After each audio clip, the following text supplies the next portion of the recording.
एक बार जरा आप निफ्टी का इंटरडे लेकर आइए और एक बार आप इंटरडे लेकर आइए रिलायंस का।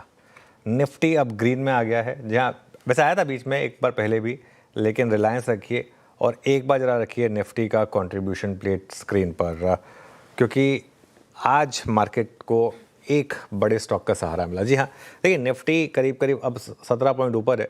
60 पॉइंट अकेले रिलायंस की वजह से आ रहे हैं, अकेले रिलायंस की वजह से 60 पॉइंट आ रहे हैं। और इनफैक्ट अभी भी बहुत बड़े स्टॉक्स जो डिक्लाइन में कंट्रीब्यूट कर रहे हैं, चाहे आईसीआईसीआई बैंक हो, चाहे एचडीएफसी बैंक हो, चाहे आईटीसी हो, ऐसे कई स्टॉक्स हैं।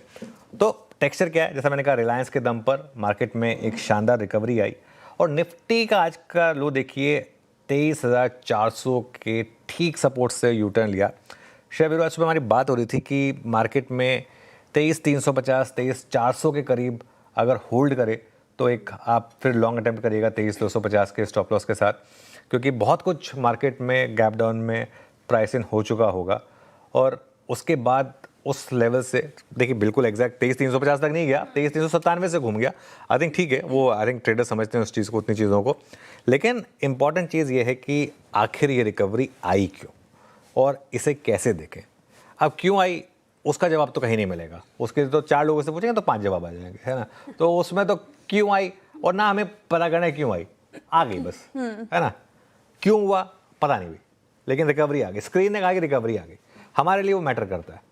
अब इस रिकवरी को कैसे देखें, क्योंकि ये रिकवरी आई है बावजूद इसके कि डॉलर रुपी अभी भी रिकॉर्ड लो पर है।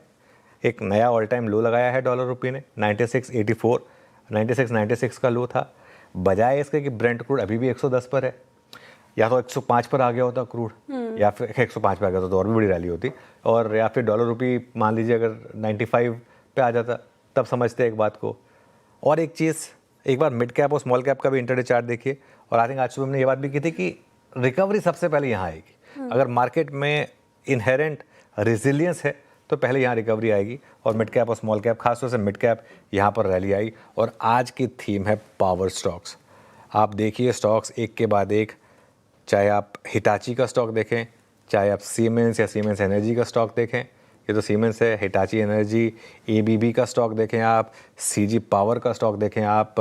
और मेरी नज़रें ना बार बार हिटाची पर जाती हैं, क्योंकि कई बार क्या होता है ना, कई बार हम स्क्रीन पर बैठते हैं श्रेया और हमारे मुंह से कुछ निकल जाता है और हमें रियलाइज़ नहीं होता कि वो इस लेवल तक सही हो जाएगा। जैसे मैं हिटाची एनर्जी का आपको 6 महीने का चार्ट दिखाता हूँ, एक 6 महीने का चार्ट देखिएगा हिटाची एनर्जी का। और उस दिन मुझे अच्छे से याद है जब हम शो कर रहे थे, कुछ 18,000 के करीब रेट था। बात हुई थी कि शायद गैप अप होगा, लेकिन गैप अप के बाद भी आपको यहाँ पर एक अच्छा मौका मिलेगा और वहाँ से स्टॉक डबल हो गया। ऑनेस्टली स्पीकिंग कभी नहीं सोचा था कि इस तरीके के मूव्स आएंगे, लेकिन खैर ये मार्केट है, कई बार इस तरीके के आपको मूव्स दिखाता है। लेट्स सी आखिरी का 1.5 घंटा हमारे लिए क्या लेकर आएगा।